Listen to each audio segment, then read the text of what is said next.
नमस्कार दोस्तों, क्या आपने कभी सोचा है कि पृथ्वी की दूरी या हमसे पृथ्वी की दूरी, माउंट एवरेस्ट की ऊंचाई या फिर बुर्ज खलीफा की ऊंचाई, ये कैसे पता करते हैं? क्या उसमें कोई निकालने का तरीका है या कोई जादुई ताकत है? तो उसके लिए यूज होती है हमारी ट्रिग्नोमेट्री।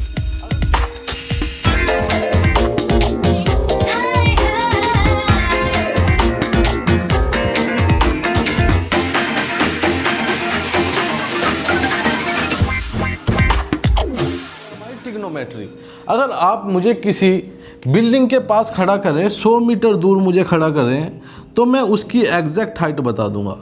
तो अगर आपको भी ये सीखना है तो आपको क्या है, ट्रिग्नोमेट्री सीखनी पड़ेगी। ट्रिग्नोमेट्री वो जादुई ताकत है जिससे आप डिस्टेंस पता कर सकते हो, उस किसी चीज़ की ऊंचाई पता कर सकते हो। मान लो आप एक दीवार के पास खड़े हो, ये दीवार है और आप यहाँ पे खड़े हुए हो, ये यहाँ पे आप खड़े हुए हो, ठीक है। और आपको क्या है, एक चाहिए लीडर चाहिए, एक सीढ़ी चाहिए, तो आप कितनी लंबी सीढ़ी आपको चाहिए होगी, ये सब आप पता कर पाओगे ट्रिग्नोमेट्री की या त्रिकोणमिति की मदद से। अब समझ लेते हैं ट्रिग्नोमेट्री है क्या।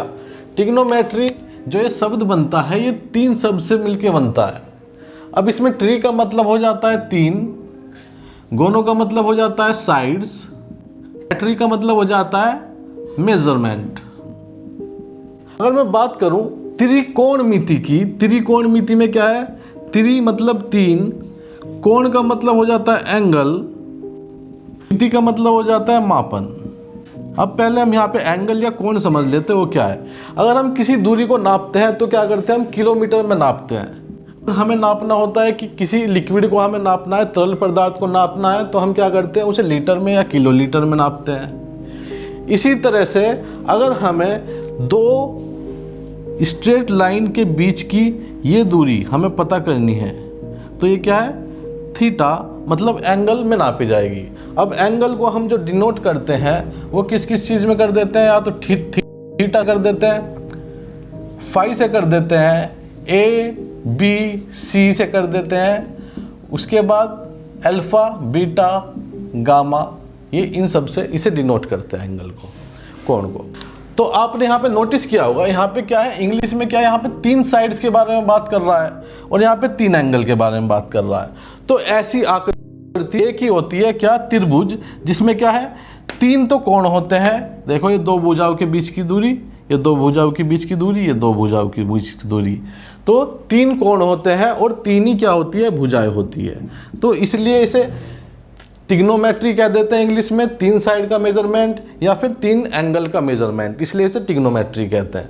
अब बात करते हैं, तो जितनी भी इसमें स्टडी हो रही है, ये क्या है, एक समकोण त्रिभुज की राइट एंगल ट्राइंगल को लेके, आपके सिलेबस में राइट एंगल ट्राइंगल को लेके यहाँ पे बात चलेगी, ठीक है। ये टेबल है, टेबल बनाना मैं नेक्स्ट क्लास में सिखाऊंगा। इस पे पहले सवाल लगा लेते हैं जो कि 2 नंबर के किसी भी एग्जाम में आते हैं। हर एग्जाम में कम से कम 2 नंबर का और ज़्यादा से ज़्यादा 5 नंबर का क्वेश्चन आता ही आता है। बिना इसके सवाल के कोई पेपर बन ही नहीं सकता, ठीक है। तो शुरू करते हैं, पहले हम डायरेक्ट सवाल लगाते हैं, उसके बाद हम सीखेंगे ये टेबल बनानी कैसे है, इसकी भी एक ट्रिक है, ठीक है। तो शुरू करते हैं।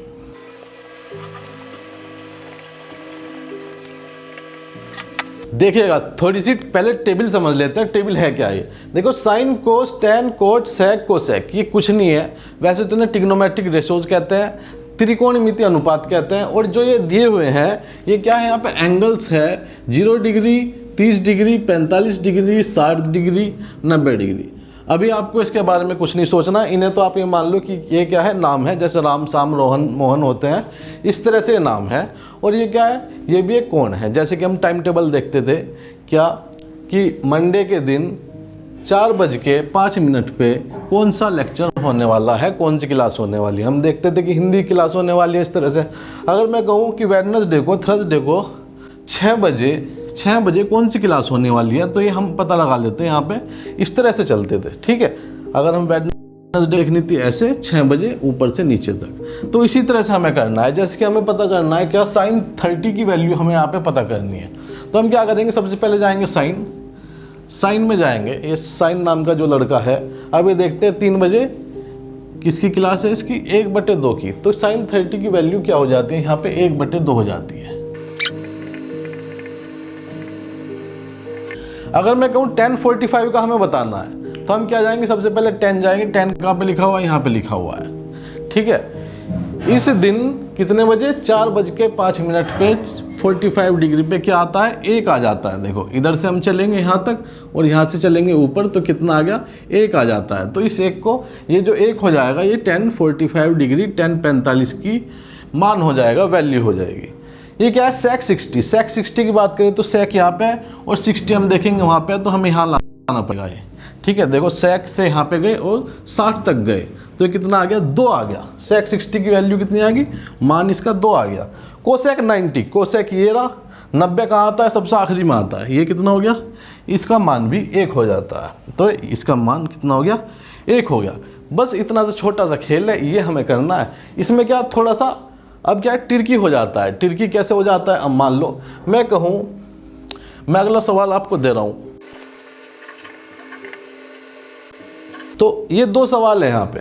वो कह रहा है 10:45 डिग्री गुणा सेक 60 डिग्री क्या होगा। देखो 10:45 हमने निकाला था, 1 आया था। कैसे निकाला था, 10 ये रहा और 45 पे गए, कितना आ जाता था, 1 आ जाता था। तो 10:45 की जगह तो हम क्या लिखेंगे, 1 लिख देंगे, गुणा सेक 60। सेक 60 डिग्री पे क्या था, हमने निकाला था 2। कैसे निकाला था, सेक ये रहा और हम गए टेबल पे 60 पे गए। 60 कहाँ है, ऊपर ये आ रहा, तो कितना आ गए, 2 आ गया। तो हमने सीधा लिख दिया 1 गुणा 2। तो 1 गुणा 2 कितना हो जाता है, इसका मान 2 आ जाता है। सिंपल है, आसान है, कुछ ज़्यादा दिमाग लगाने वाली बात ही नहीं है। बात करते हैं अगले सवाल की। वो क्या कह रहा है, 10:45 डिग्री। 10:45 डिग्री क्या था, एक था 10:45 पे गए, ये कितना था, 1। हमने लिख दिया यहाँ पे 1। अब क्या है, सेक 60 डिग्री। सेक 60 डिग्री कितना आया था, 2 आया था हमारा। सेक 60 डिग्री 2 आया था। सेक ये रहा, 60 पे जाएंगे हम, 2 आया था, तो कितना, 1/2 इसका मान आ जाता है। सिंपल है, ईजी है। ठीक है, इस तरह सवाल आ जाते हैं। अब क्या है, इसका हल्का हल्का सा लेवल बढ़ता रहेगा, तो लगाते हैं। अब हम क्या है, वो सवाल लगाने वाले हैं जो पिछले ईयर्स आए हुए हैं अलग अलग कॉम्पिटिशन्स में। जैसे टेट में आया हुआ है, सुपर टेट में आया है, DLED 4th सेमेस्टर में आया हुआ है, SSC में आया हुआ है, रेलवे में आया हुआ है। हम ऐसे ऐसे सवाल लगाएंगे। चलिए आगे की तरफ बढ़ते हैं। अब इसमें और क्या क्या हो सकता है। अगर मैं कहूँ साइन का क्या है, घात, साइन की घात 2 है, या साइन स्क्वायर 30 डिग्री है, तो इसका मान कैसे निकालेंगे। तो हमें पता है साइन क्या है, 30 डिग्री पे क्या आता है, साइन ये रहा, 30 डिग्री पे क्या आ गया, 1/2। सबसे पहले हमें क्या करना है, ये जो घात है इसे हमें क्या करना है, इग्नोर कर देना है, अनदेखा कर देना है। बस साइन 30 लेके चलना है। तो साइन 30 पे क्या आया, साइन ये रहा, 30 ये रहा, 1/2 आ गया। तो हमने लिखा 1/2, 1/2 लिखा। और क्या है, अब देखेंगे हम घात, घात कितनी थी, 2 घात थी, तो 2 घात हम लगाएंगे इसके ऊपर। ठीक है, अब 1/2 की घात 2 है, तो इसका मतलब क्या हुआ, हमें क्या करना पड़ेगा, 1/2 को 2 बार गुणा करना पड़ेगा। 1/2 गुणा 1/2, ऊपर वाले की गुणा कर दो। 1 गुणा 1 कितना आ जाता है, 1 आ जाता है। 2 गुणा 2 करेंगे तो कितना आ जाएगा, 4। तो इसका जो मान है वो कितना आ जाएगा, 1/4 आ जाएगा। अगले की बात करें, अगर यहाँ पे होता tan स्क्वायर 45 डिग्री, ठीक है, तो हम क्या करते, देखो tan 45 डिग्री 10, tan की घात कितनी है, 2 है tan की घात, और 45 डिग्री पे वो जा रहा है। तो मैंने क्या बताया था, हमें जो घात है वो क्या करना, इग्नोर करनी है, अनदेखी करनी है, बस tan 45 पे खेलना है पहले। तो tan ये रहा, 45 ये रहा, ठीक है, इसकी यहाँ पे क्या आ गया, 1 आ गया। तो tan 45 कितना आ गया, 1 आ गया। अब देखेंगे हम इसके बाद घात, घात कितनी है, 2 घात है, तो इसकी 2 घात लगा दो। जब 2 घात हो गई, इसका मतलब 1 को गुणा करना पड़ेगा 2 बार। 1 गुणा 1 कितना हो गया, हो जाता है। ठीक है, अगला सवाल, अगर मैं बात करूं कि मान लो कि मेरे पास है 4 सेक 60 डिग्री, ठीक है, 4 सेक 60 डिग्री कितना हो जाएगा। अब ये क्या है, 4 सेक 60 डिग्री, इसका मतलब है 4 गुणा सेक 60 डिग्री। अब 4 को तो हम ऐसे कैसे लिख लेंगे, 4, और सेक 60 डिग्री पे जाएंगे, जो हमने पहले निकाला हुआ था 2। कैसे निकाला था, सेक ये रहा और गए 60 पे, तो कितना आ गया, 2 आ गया। तो 4 गुणा 2 कितना हो जाएगा, यहाँ पे 8 हो जाएगा। ठीक है, अगर मैं कहूँ 1/2 tan स्क्वायर 45 डिग्री कितना होगा, 1/2 tan स्क्वायर 45 डिग्री। देखो जो ये नाम है, ये ट्रिग्नोमेट्रिक रेशोज है या नाम कह दो, ठीक है, ये tan है, तो ये जो 10 है, अगर इससे पहले कोई भी नंबर आता है, कोई भी न्यूमेरिकल नंबर आता है, डिजिट आती है कोई भी, या रेशनल नंबर आता है, तो वो क्या हो जाता है, इसका मतलब वो क्या है, गुणा में है। ठीक है, जैसे मैंने अभी बताया था 4 यहाँ पे गुणा में था, इसी तरह से 1/2 भी यहाँ पे गुणा में है। तो मैंने लिखा 1/2, ऐसे कैसे लिख दिया, 1/2 गुणा 10 स्क्वायर 45। 10 45 की वैल्यू हमने क्या निकाली थी, 10 स्क्वायर 45 की निकाली थी। कैसे निकाली थी, 10 ये रहा, 45 पे गए 1, तो 1/2 गुणा में है 10 स्क्वायर 45 के। तो सबसे पहले क्या 1/2 लिख लेंगे, ऐसे कैसे ही, गुणा 10 स्क्वायर 45 की वैल्यू यहाँ पे निकाली थी हमने। 10 45 का मतलब हो गया 10 ये रहा, 45 पे गया 1। अब क्या है, 1 10 की घात 2 है, तो हमने कर दिया 1 का स्क्वायर, तो 1 गुणा 1 आ जाता था। इसी तरह से 1/2 की गुणा हम यहाँ करेंगे 1 से आ जाएगा, तो इसका जो मान आ जाएगा वो आ जाएगा 1/2। क्लियर।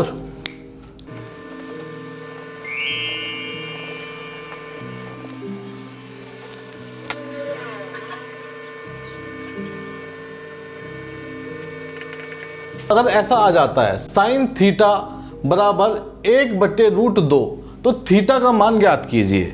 अब यहाँ पे थीटा का मतलब क्या है, मैंने क्या बताया था कि अगर कभी भी थीटा की बात हो रही है या फिर साइन के बाद कोई कुछ भी ऐसा आ रहा है, थीटा आ रहा है, देखो साइन हो या ये जो जितने भी नाम दिए गए हैं, ट्रिग्नोमेट्रिक रेशोज दिए हुए हैं, इनके बाद कभी भी ऐसा थीटा आ रहा है, फाई आ रहा है, या फिर ABC आ रहा है, तो इसका मतलब वो कोण की बात कर रहा है। देखो सीधी सी बात है, वो क्या कह रहा है, साइन थीटा बराबर 1/√2। इसका मतलब हुआ साइन थीटा पे 1/√2 कौन से कोण पे आ रहा है, वो ये मोटी सी बात पूछ रहा है ना। देखो साइन थीटा बराबर 1/√2, तो साइन थीटा ये रहा, ठीक है, साइन थीटा में 1/√2 क्या आ रहा है, ये आ रहा है, ठीक है। ये किस पे आ रहा है, 45 पे आ रहा है। बस वो यही पूछ रहा था कि वो थीटा क्या है, थीटा यहाँ पे क्या है, 45 है। थीटा क्या है यहाँ पे, 45 है, और जो कि यहाँ हो जाता है इसका उत्तर जो है 45 हो जाता है। ठीक है, फिर से समझ लीजिएगा, वो क्या कह रहा है, साइन थीटा बराबर 1/√2। तो हमें क्या करना है, वो साइन की बात कर रहा है, तो साइन वाले के पास जाएंगे, भैया तेरे पास 1/√2 कहाँ पे है, तो साइन कहेगा मेरे पास 1/√2 45 पे है, तो वो यही पूछ रहा है, 45 इसका उत्तर हो जाएगा।